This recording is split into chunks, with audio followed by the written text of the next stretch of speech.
Deep dive interviews with music gear inventors, builders, creators, and tone chasers. The Gear Gab Podcast with Eric Dahl uncovers the behind-the-scenes stories of the music gear that inspires us. And now, here's your host, Eric Dahl.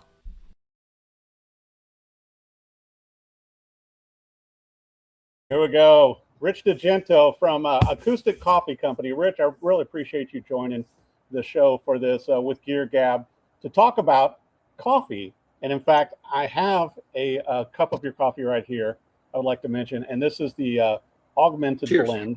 Cheers to you, my friend. Oh, okay. Good to see you. Great to see you. Thanks for having me. You know, we were talking about this before we started doing the show, Rich. You and I met not long after you and Mike had started this great company, the Acoustic Coffee Company. And it was so interesting to me because, first of all, just like on your shirt, you got a great logo. I mean, just like there, look at that. And it's amazing to me, and I want you to tell the story, Rich, like we were talking about, to where you and Mike, you know, and you're a luthier, you build guitars, you work on guitars, and that's your passion also. But you and Mike decided to do this very different coffee company, and you know, and pulled in some great people that we're going to talk about as well to you know, that are part of this, like Tommy Emmanuel, Jake Shimabukuro, and of course Greg Voros. But it's like, and it also works with charities, and it's incredible coffee. Kind of tell our listeners and viewers for the show, Rich, how you and Mike came up with this whole concept. How much time do we have? You know, we'll you know, just start it rolling. You know. You know, Eric. So first of all, thank you again for inviting us on. We concepted this during the pandemic. It was really nothing super complicated. We enjoy coffee, and I'm building instruments, and I bring my coffee to the shop right here. In fact, I'm literally in the space that I was. I'm sitting in front of my workbench. And that is so cool. I don't remember what was on the bench, probably some of those things back there in different degrees. But I built 4 during the pandemic, but every morning I would come down, first thing, have a cup of coffee. Yeah. Have the cup of coffee, assess what's going on for the day, maybe have a second cup of coffee. By the way, the coffee certainly helps me doing, you know, paying it focused, like carving the heel, or, you know, anytime you're working with a micrometer, read it second time, read it a third time. But anyhow, coffee helps everything. Doing this day after day, I'm thinking, wow, there might be something going on.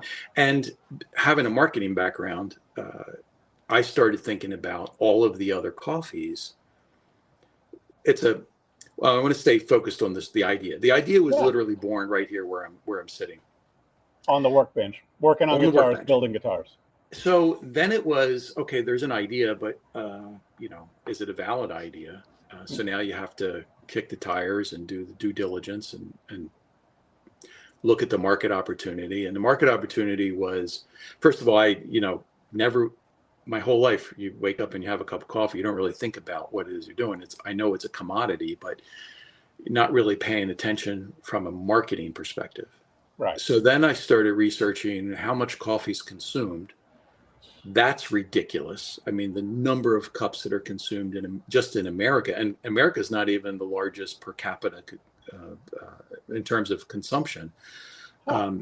So, you know, the data is all over the place. I don't want to misquote, but I can tell you that we looked at data that ranged from 400 million cups to 800 million cups a day in America. That's a lot of coffee. Okay, so there's probably an opportunity, but the other thing that was very interesting is, when it comes to the cause marketing and the charitable side of it, which was very important to us, we knew we wanted that aspect. And we knew, because our passion also lies in the music side, specifically in instrument building, acoustic, there was an idea there with acoustic. The coffee actually makes a sound when it's roasted. There's a first crack, there's a second crack. So there's starting to be some real excitement about this idea. But what we found is 2 things. One, there was nothing in the space of acoustic instruments and acoustic music and coffee, but there certainly are successful models.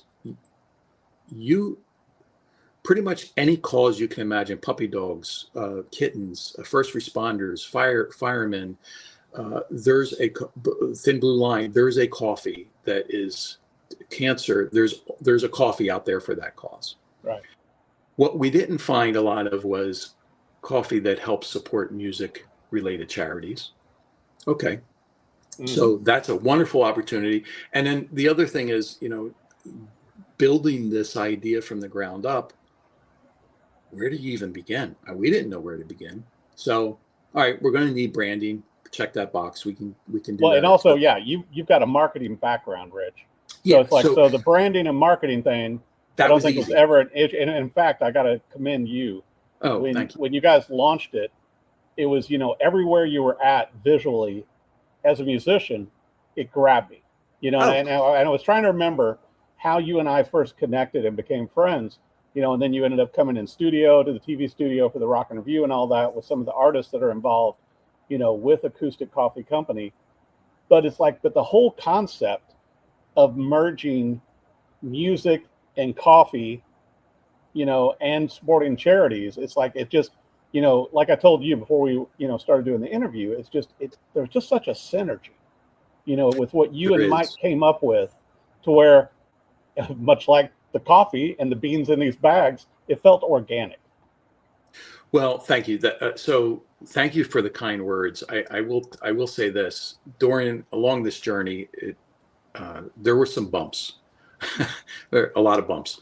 The first bump was, how are we going to sell this? Do we want to do brick and mortar? Do we want to go get a roaster? Do we want to, invest in all of that? And we thought, let's start with a model where we find really good contract roasters, because they know what they're doing, and roast to our specifications. We drank so much coffee, Eric, when we started doing this, man. We were testing coffee from all these.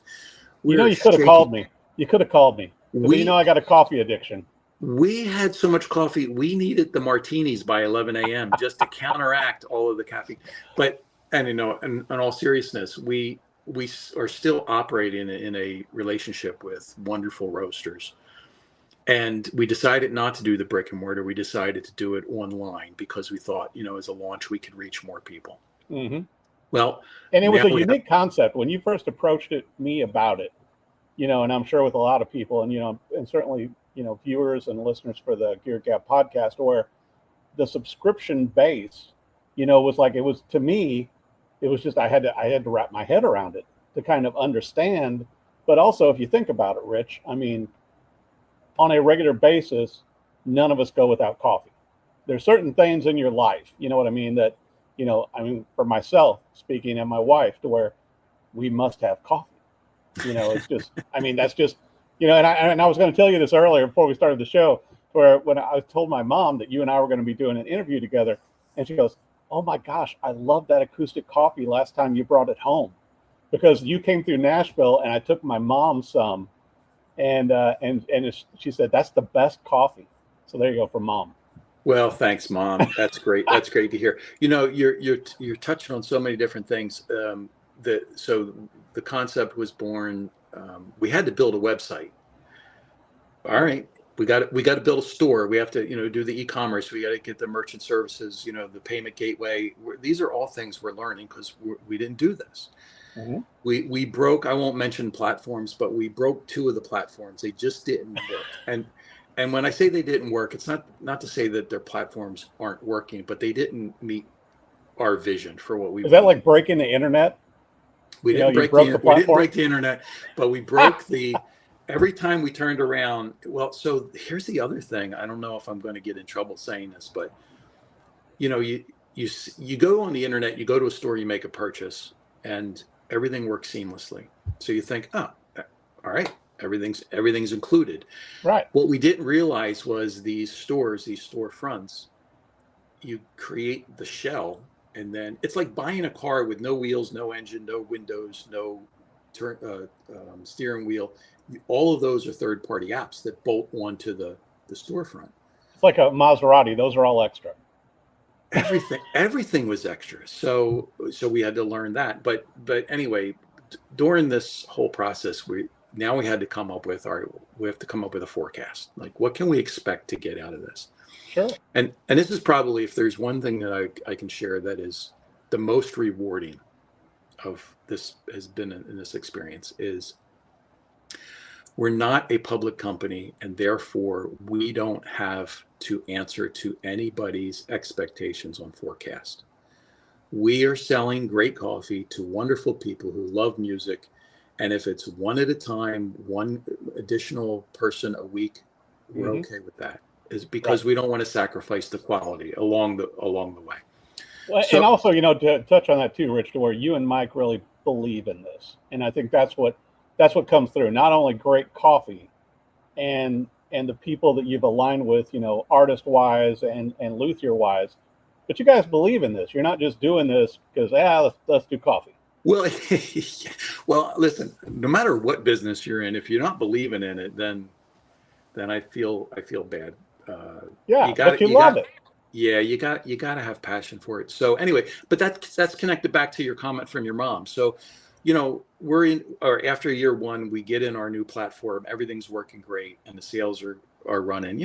We're keeping the lights on, right? It's not, we're not driving around in Maseratis or whatever, insert whatever brand you think luxury equals. But I said to Mike, we have to be diligent and not look at this through rose-colored glasses. We have to, if there are signals that this isn't working, we need to pay attention to those. And on almost a routine basis, well, I would say, Eric, you get a free moment, read the reviews on the website. But I did. I was on there the other day. We get notes from people that just they just make you feel warm inside. I met a woman, and people like, oh, you have a coffee company? Oh, that's great. I love coffee. And I always start the conversation. Well, what's your favorite coffee? Well, what's interesting is how little people really understand about what they're drinking. So I said, what's your favorite coffee? What I try to pin down is, what is your favorite origin? What part of the world? Because coffee grows in the bean belt, and it's a lot of different continents, and it tastes different depending on the soil and the elevation. But people I like, kiwi, something like it's a brand name or whatever. And I said, well, what's in it? What kind of coffee is it? She's like, I don't know, regular, not decaf, but, or someone will say hazelnut or, that kind of thing. And then I just start peeling the onion and, getting into the conversation. Well, coffee grows all over the world. And, so I get them to describe to me what they like. And then their eyes are open. So anyway, this one wonderful woman, I said, what's your favorite kind of coffee? She said, whatever's on sale. I said, I completely get that. Honestly, we were talking about this the other day with the economy. We launched this company in the middle of the pandemic, and the economy was in the shitter. And somewhere in here, there's a white paper, a Harvard Business Review, about how to launch a company or how not to launch a company. I just don't know which one it's going to be yet. But so I said, I completely understand. We're probably not the coffee for you. We're paying extra to get the premium coffee, and we roast it meticulously. We take good care of it. Anyway, long story short, she had our coffee. She's like, oh my God, I'm going to start buying this. This is amazing. There you go. There's a testament. Yeah, those little stories, and the people send us letters, and I have a wonderful woman. Her monthly subscription to Tommy's CGB Fuel is 6 bags a month. Wow. And we just love this, but we didn't want to leave the customers out either. The charities are certainly an important part of it, and we wanted to make that connection because the artists. Here's how we look at it, Eric. We're a coffee company. And nobody knows Acoustic Coffee Company from anybody. I'm a guy that builds guitars and ukuleles and instruments, but I'm not on stage.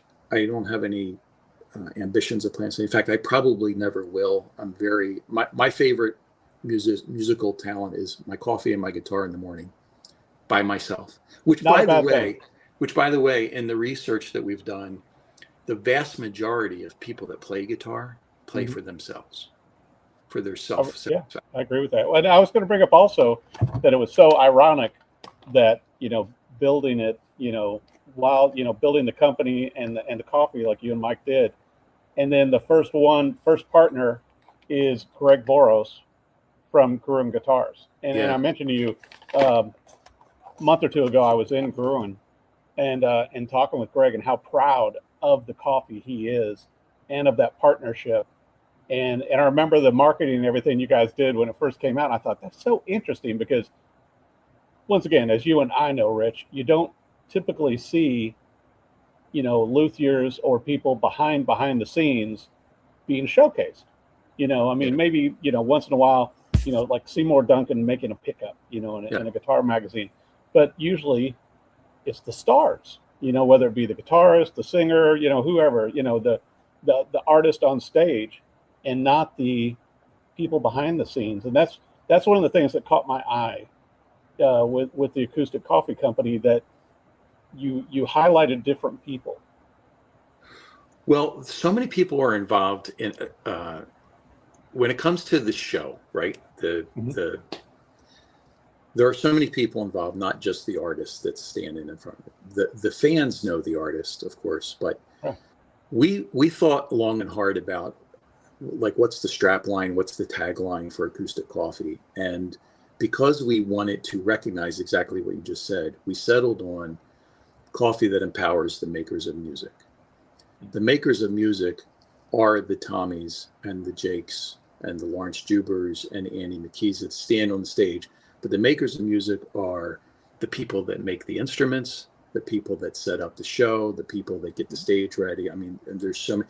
I am not in the circle of entertainment. I can tell you a lot of fun stories, but I'm learning, all of a sudden I'm learning, like, tour manager, business manager, agent, publicist. Like, I don't know. So many layers, and they all need coffee. There's so many layers, and they all run. Everybody runs on coffee. So, okay, so we're here. We want to be the coffee that empowers the makers of music, regardless of what role you play. But back to the Gruen guitars and Greg. It was clear to Mike and I, this isn't going to happen overnight, and we don't have the capital for just big advertising campaigns. So we got to go out on the road.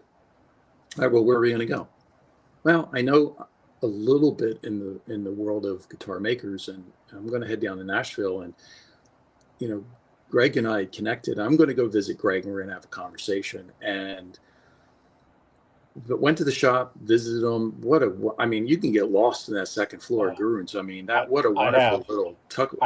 I've gotten lost and didn't want to leave. Yeah, and then of course I'm taking pictures of all the guitars for my friends, going, "Here's one for you. Here's one for you. Here's one for you."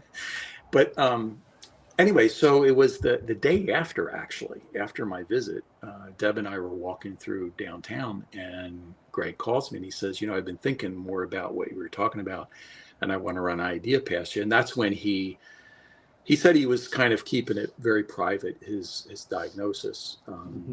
And he said, "What do you think about this?" I said, "Let's do it. Let's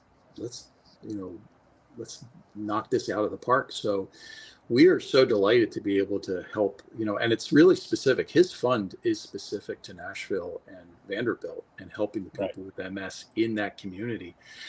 And he said, "How big can this be?" And I said, "How many people are in Nashville drink coffee?" I mean, we haven't taken it as far as, like, I haven't shopped it around and tried to get into the supermarkets and the stores there. I mean, I guess that's something we could do to kind of expand a little bit broader. But we took that model, the relationship with Greg, and then it just was the same thing. All right, well, let's call this artist and see if they like coffee and see if they'd be interested. Got a hold of the agent. Yeah, that's actually a cool idea. Let's run it past him. Yeah, he says yes, let's do it. And then Tommy's on board, and then Jake's on board, and it was wonderful. Well, and I brought this up too, Rich, to where what impressed me too, and you came into the TV studio when we were doing, one of the Rock and Review interviews with Tommy Emmanuel, and how proud Tommy was of his CGP, Certified Guitar Player Coffee, and also that it supports the Guitars for Vets, which is a charity near and dear to his heart. And the same thing we were talking about with Jake Shimabukuro, to where, when I've had him on the TV show before, and that it supports the charities that he cares about. And we were joking about the first name, because now the coffee's been renamed. It's Kind Hearted Coffee now. Yeah. But I was joking, Jake, on it, Rich, going, your coffee is, my dog has fleas. which does not sound like your best flavor of coffee, and which of course Jake just starts laughing about it, going, well, that's the tuning for ukulele. I'm like going, okay, well, I own, ukuleles. I don't play them well, like I do guitar, so I hope a little better. But it was I thought that was such a fun name, and Jake enjoyed telling that story, Rich. It's so we met Jake in Indianapolis at a sound check, and we drove out, and he's one of our favorite people in the world. And he was telling me, like, I have this idea, and I want to call it My Dog Has Fleas, because that's the tune. He said the same thing to us. That's the tuning of the ukulele. And of course, I'm starting to run through, okay, E, A, D, G. And so my dog, M, there's no M note, M, D, H. There's no H. Like, Jake, I don't understand what you're talking about. Right. Because I was associating the letter with the note that you tune the ukulele. And he said, no, you sing a song. My dog has fleas. And that's how you know that it's. And when Jake says it, it makes total sense. Oh, yeah, of course. Plus, and once again, we're talking about Jake, who obviously, working with your company, with you and Mike. But I have not seen another artist take an ukulele and do what Jake can do with it, and the songs that he approaches, and everything else. It's like, he plays his instrument with like reckless abandon, but then also, like we were talking too, Rich, he's so supportive of the charities that matter to him and the things that are near and dear to, and I think that makes the sense with the alignment with the Acoustic Coffee Company. I remember at this sound check, actually I've been to a bunch of them with different artists, and the one thing I said to Mike, it's such a gift for us, the audience, when you're watching somebody who's clearly not just passionate about what they do, but you can tell they just love it. Mm-hmm. And he's up there doing his thing, and you can't help but feel just being a better person when you leave one of his shows. It's impossible. I will challenge anybody to leave a Jake concert and not feel better than when they did when they walked in. But the alignment is great. The passion for the charities is great. I got to ask you this too, Rich. Just how, with the, and obviously it's very intentional, with like everything you've done with Acoustic Coffee Company, with going through all the different beans. I love talking it over with you. It's like I thought I knew coffee until I sat down with you in my office that day. I'm like, I really need to get my coffee game up, because there's so much involved in the beans and all this kind of stuff, and the different ways that you offer the coffee, whether it's whole bean, ground, and the K-cups and all that. But how did you guys figure out your alignment with artists and people? Because you've got a number of musical artists and people on your roster, but how did you guys figure that out? Well, with them, this is just my perspective. So this is not a right or wrong. It's just how we approach it. Having a conversation about coffee is like talking about ice cream. What's the best ice cream? Whatever your taste buds like. Yeah. Right. So coffee is, take the history of the bean out, the goats eating it, and, Ethiopia, and then gone across over to, over the Suez Canal, and take all that out. Mm-hmm. It's a fruit that grows on a tree. I had this conversation about 3 months ago with someone. They had no idea coffee was a fruit. Mm-hmm. So that, I think people believe that there's this like a bean that grows on the tree, and it's a brown bean, and it pops off the tree, and then that's but it's a fruit. It grows at elevation. It grows in very hot weather. The higher the elevation, the more the bean stays on the tree. It becomes sweeter, but you have to process it. You have to husk it. It's literally looks like a cherry, just like a cherry tree. Yeah. And then you dry it, and then you bag it up. And when you roast this bean, have you ever had, Eric? Have you ever had a raw peanut? Yes. Unroasted peanut. Yes. Horrible. Yeah. Horrible thing. If you were to put an unroasted coffee bean in your mouth, it would be the same thing.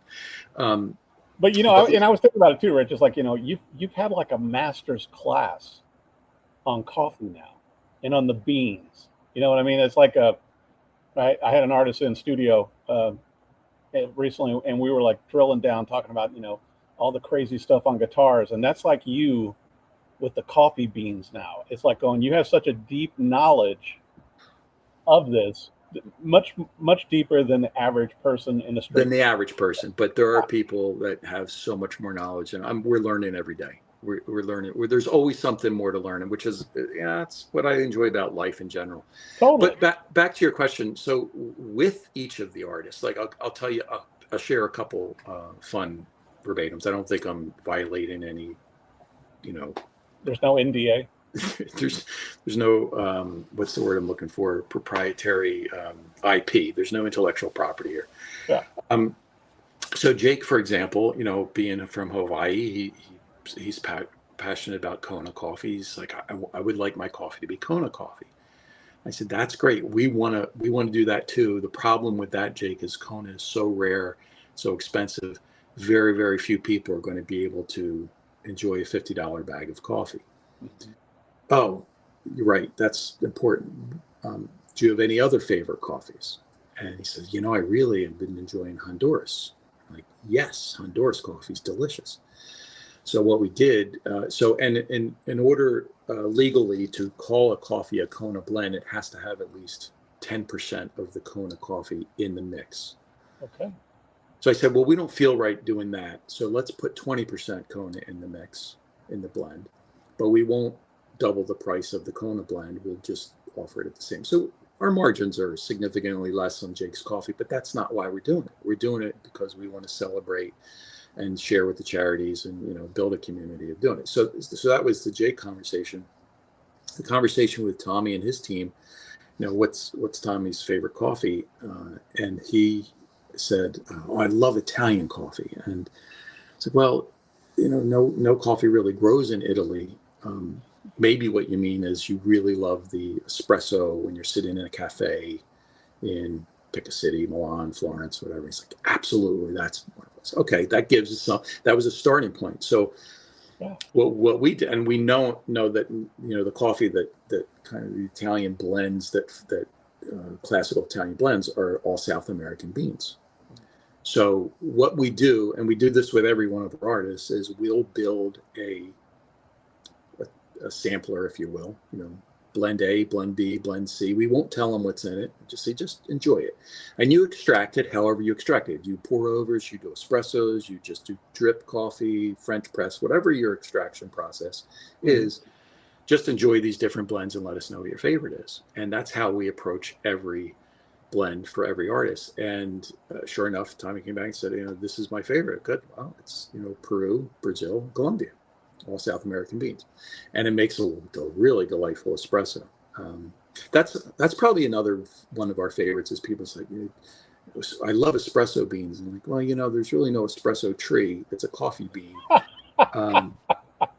And people once again that education level. Yeah, they really think there's espresso trees, but and there's people who say that has to be roasted a specific way. But we have customers that are making espressos with Ethiopian or Ethiopian Yirgacheffe, which I find it's not my palate. I think it's a little too floral for my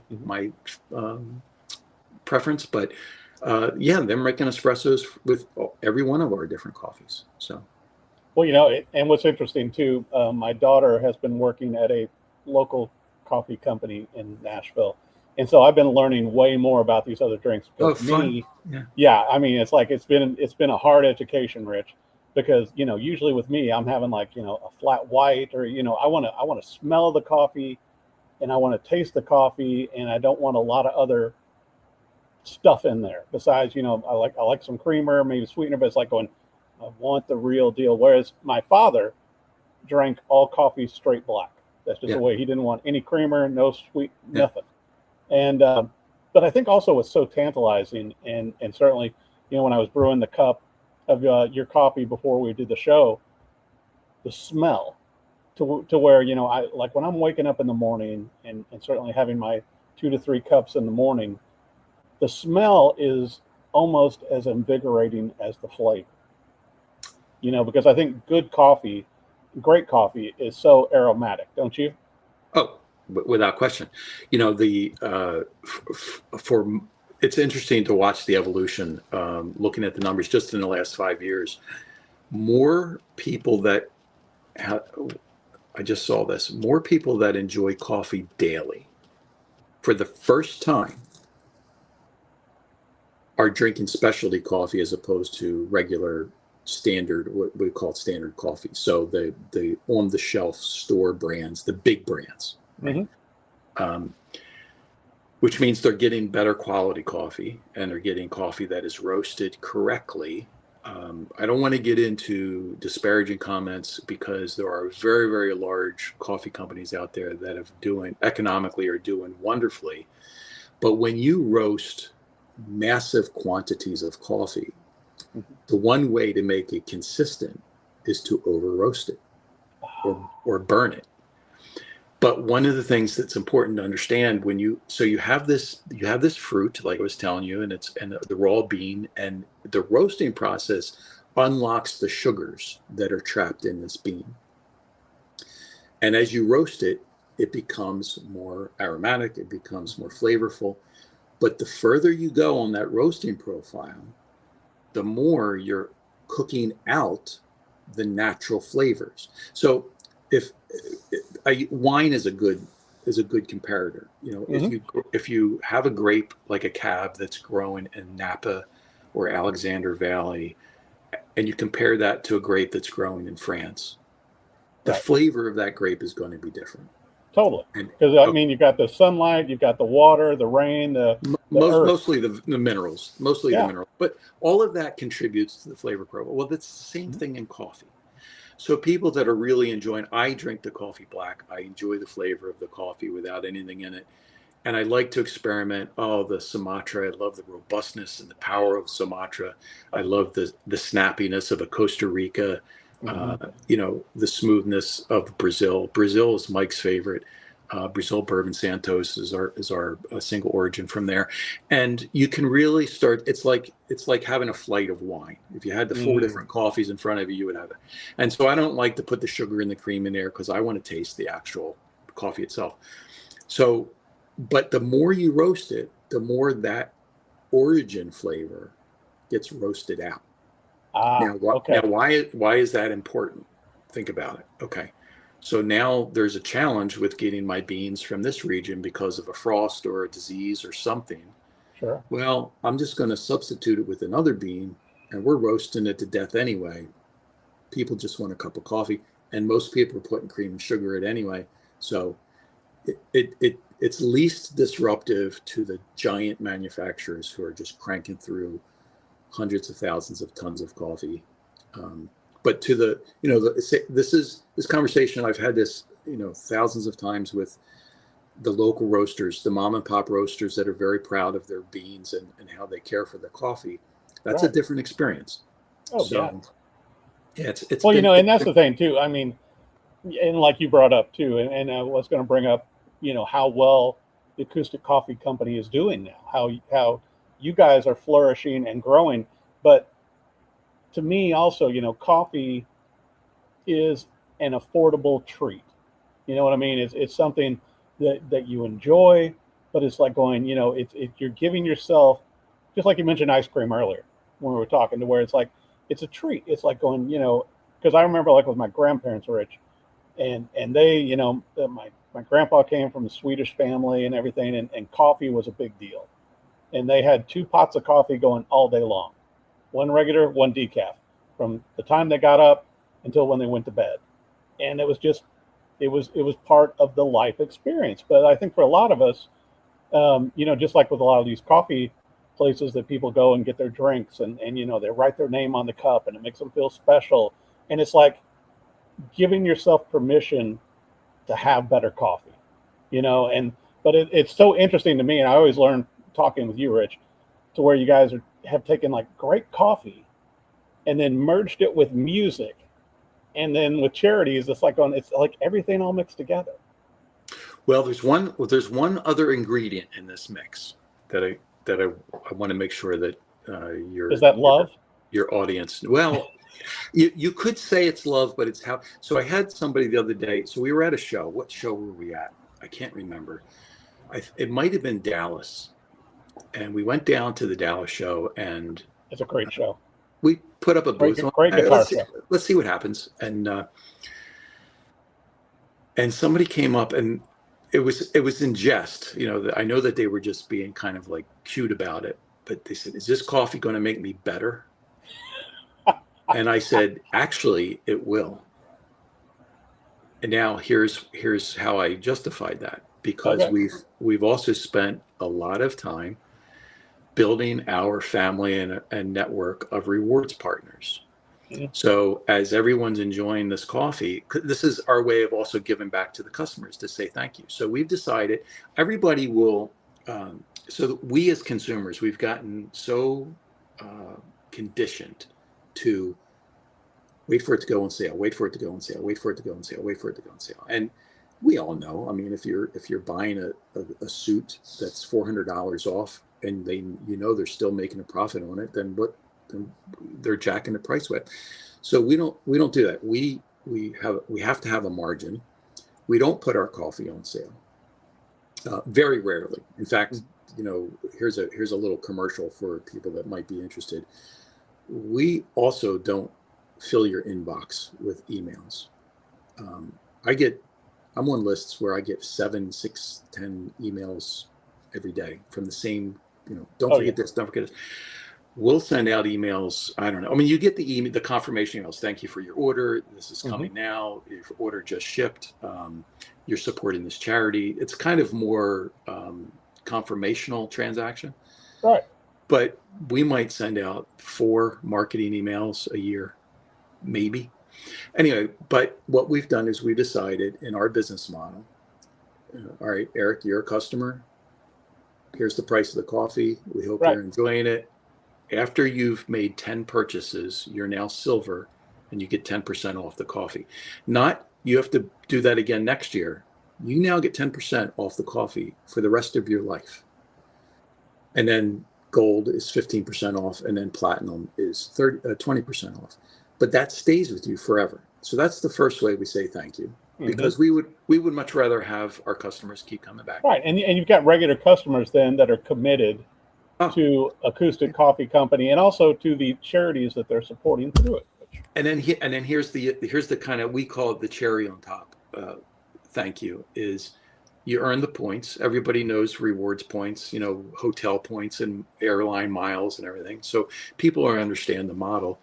But what we've done is we're up to 18, I think now, 18 rewards partners. So strings, capos, tuners, lessons. We have relationships with TrueFire. So you can use your coffee points and get a TrueFire subscription and learn how to play that song from Tommy Emmanuel. Which will make you a better player. Which will make you a better player, right? Cases. And from the builders, we have lessons. We have, video lessons on how to build instruments. We have StuMac. We just added StuMac. So if you're a builder and you need tone woods or nut files or whatever it is that you're working on the instrument, I need to buy a neck rest from StuMac.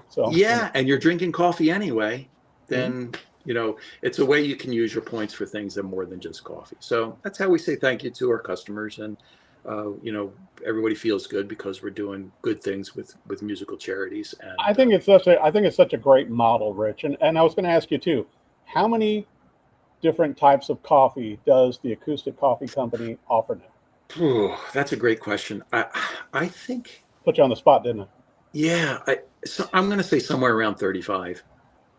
I knew it was 35. Over 30. Yeah, I think so. We have the single origins, so South America, Central America. We have the Kona from Hawaii, Sumatra, Africa. So we have the pure coffees, and then we've made a bunch of fun blends: augmented blend, harmonic blend, melodic blend.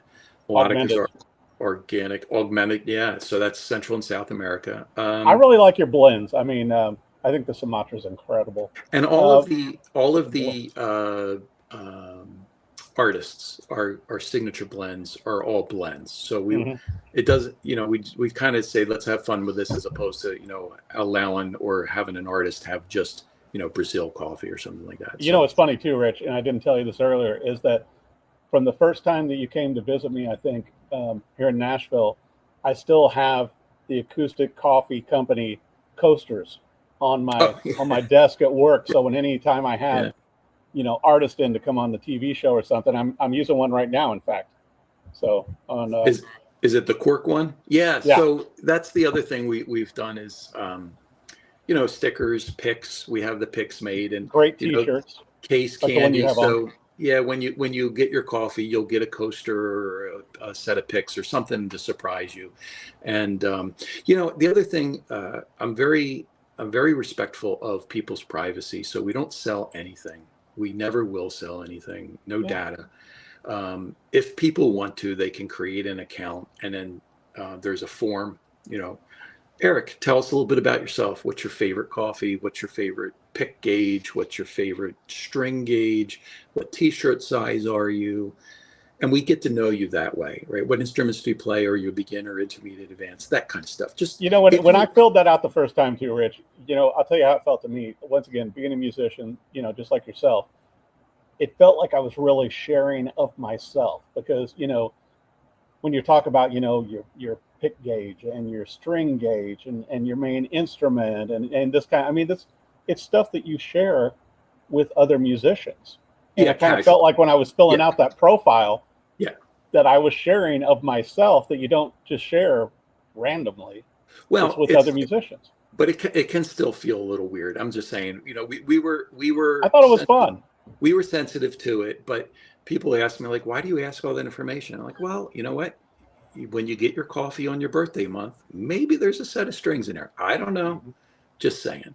Those are the easy things to do, because, going back to what we were talking about before the recording, we just wanted to create a company that was the way we used to remember relationships, company relationships. We know the names of the customers. We want to put the customers first and just do the right thing. And have fun along the way. Right. But like you and I talked the first time we met, Rich, which I'll never forget, to where, how can you go wrong with putting, guitars and musicians and coffee together? Because it's like anytime, like once again, all the songwriter rounds here, and whenever, artists get together and you're writing songs, what's the first thing everybody breaks out? Coffee. And so to me, it's like just a perfect match. And I wanted to ask you too on it, Rich. So if somebody is signing up to subscribe to Acoustic Coffee Company, you mentioned the lady that does like the 6 bags of certified guitar player, Tommy Emmanuel coffee. But can people start out with like subscribe to a bag or a thing of K-cups? How does it work? Yeah, whatever. So coffee, because so I'm about a bag a week. Two cups in the morning. I'm so glad we're talking coffee right now. Yeah. two cups of coffee in the morning, 1 in the afternoon. I go through about 3, maybe 4 cups a day. Yeah. So I'll blow through a bag of coffee in 1 week. So a subscription for me is probably 4 bags.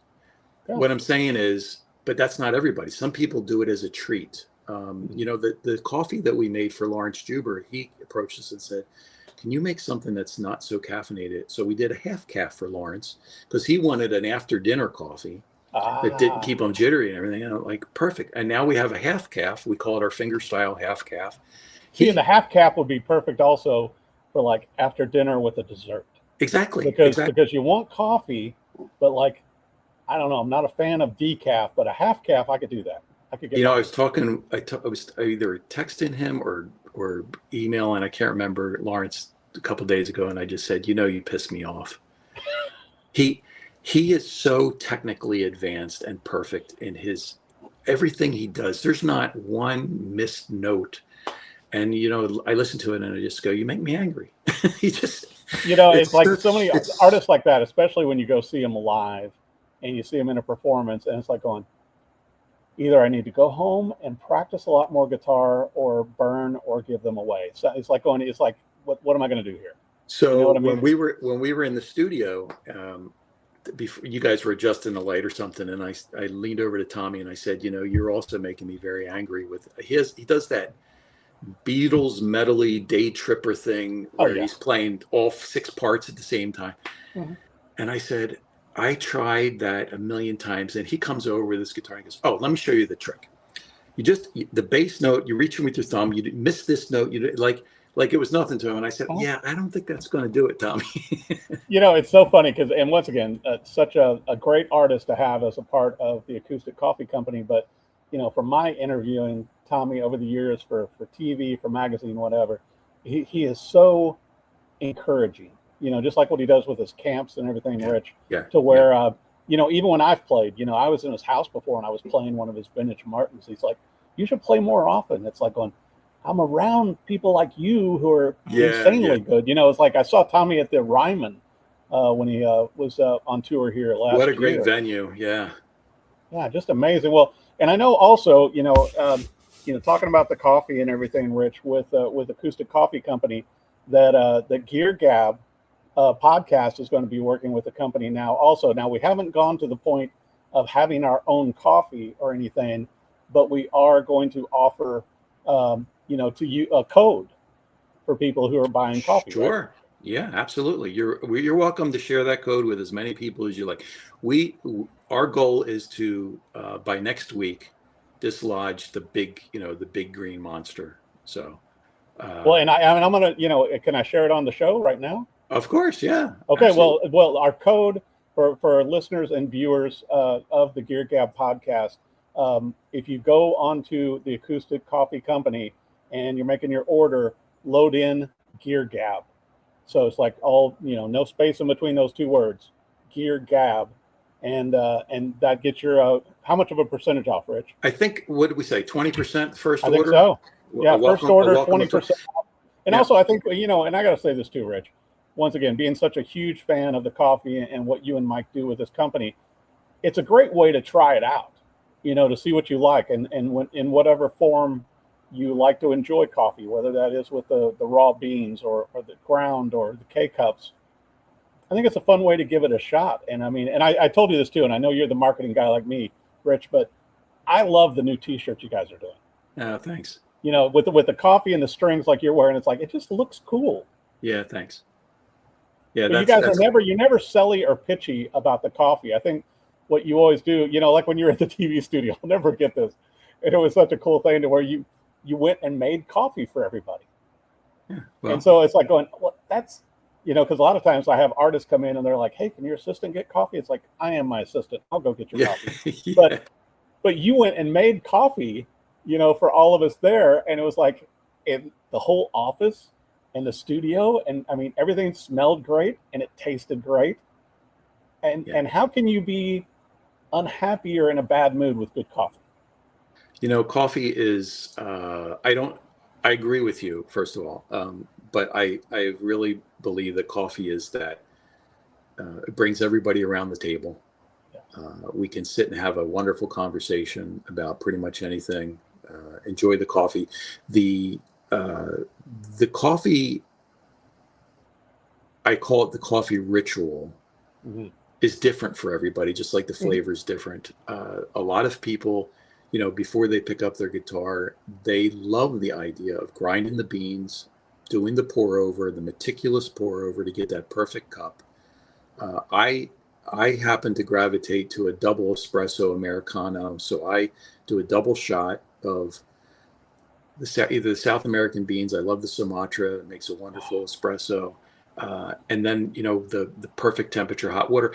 And speaking of that, the other thing is we're always available. So if anybody has any questions and they drop, the customer service email a line, a lot of people, will say to me, my coffee's so bitter. I'm like, well, your water's too hot, because they just have never been told. People boil water and that's going to make your coffee bitter. But there's so many different things that people, just small little changes are going to change their coffee experience. But back to my comment, whether it's pour over or French press or the espresso, everybody has their approach. And that's what I love about it. And so our goal is we just, give us a try. And if it's not if it's something that, is not your ball of wax or whatever the word is. Not your cup of coffee. Phrases. Yeah, if it's not your cup of coffee, that's fine too. Well, There's a and lot of great. I got to put you on the spot though too, Rich. Are there Yeah. going to be any new artists added for this year, or any new coffees added? Can you give us the scoop on any of the secret information behind the Acoustic Coffee Company for this year? So the short answer is quite possibly there will be. We're always in conversations, right? But one of the things that we're probably not very good at is being pushy. So if the conversations take 2 years, they take 2 years. Right. You know, Well, and I think also what you and Mike do very well, and I mean this as a compliment, is that you allow the coffee to speak for itself. You know, just like when we've hung out together and invariably are talking guitars and enjoying a great cup of coffee, you just let people enjoy the coffee. You know what I mean? And then make up their own minds. And I think that's it's part of the experience, like you said. Well, we like to, two things. We like to delight people, and we like to not be disruptive. Right. And our goal in starting any relationship and conversation is we don't want to be disruptive to like these artists, they're not in business to sell coffee. But if they can, our handshake with them is you are the amplifier. Right. We don't do marketing and we don't spend a lot of advertising dollars, but you have a cause and we're going to help you with that cause, and you can unlock as much as you want. You become the amplifier and tell your audience. And quite frankly, Eric, it makes a lot more sense because we could, peddle coffee and we could push it but the fans of a Jake, for example, him talking about the cause and how it's helping Music for Life Foundation is so much more powerful than us going around saying, hey, you should try Jake's Coffee, it helps your music. No, and it's from the heart. It's from the heart. And there's an acute what's the word I'm looking for? There's an acute experience happening, an intimate experience happening at that moment that is so much more powerful than us creating a commercial. So it's very authentic. But I want to make sure also for our viewers and listeners for the Gear Gab podcast, Rich, the website, the social media, everything for the Acoustic Coffee Company, where do they need to go? Acoustic.coffee. Okay. And that's got everything. That's got the social media. That's got the being able to reach out to you and Mike. Yeah. So I'm so embarrassed. I suck at social media. I don't know. There's an ampersand in front of it? Acoustic Coffee Company, maybe. Yeah. We like you, when we were saying, you do everything, you make the coffee, you empty the trash, all that stuff. Yeah. We're a small family company and we do it all, but I'm, as you can see with the color of my hair, when it comes to understanding how this social channels work, it frustrates me. So, yeah. But I also, for viewers and listeners for the Gear Gab podcast, once again, if you want to try out the Acoustic Coffee Company coffees, acoustic.coffee. Use the code that we mentioned earlier, Gear Gab, and get 20% off your first order, right, Rich? Yep. And the URL, we don't want to be .com, we're a .coffee, so it's acoustic.coffee. I like that. And look at that. Look at the great looking bags and, happy brewing, happy strumming on the back. I mean, it's just great product and great coffee, great people, and you're helping out charities too. And Rick DeGento, thank you so much for coming on the show. And thanks. And I learned some stuff. Every time I hang out with you, I learn stuff about coffee. I love learning. I'll tell you, I love learning so much. I have I keep pointing back here. You were mentioning Jake. I went to his camp a couple years ago in Nashville at a ukulele camp. And I said to Deb, it just hit me. I'm going to be in the presence of the best ukulele player ever. Right. I should make some ukuleles and let him play them so I can get some feedback. And so I did. I made 3. And because this is what we do as builders, I braced them all differently. Mm-hmm. I did a ladder bracing, I did a suspended X bracing, did an X bracing, different woods and everything. And he played them all and he gave me wonderful feedback. So I got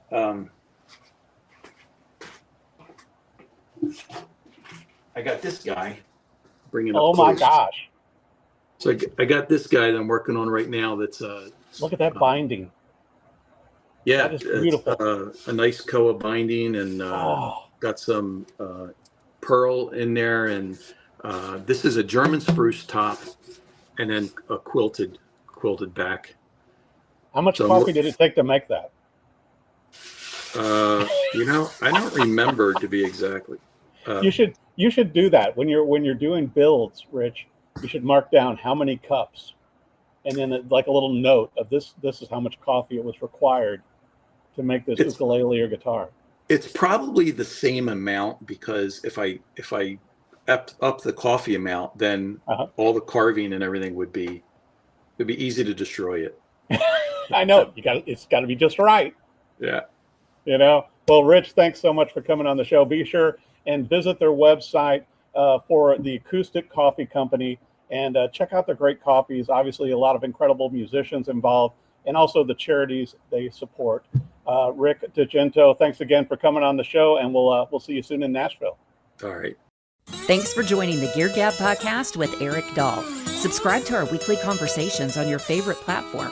And if you like what you hear, don't forget to leave us a review. Follow us on social media at Gear Gab Podcast. You'll never know who our next guest will be.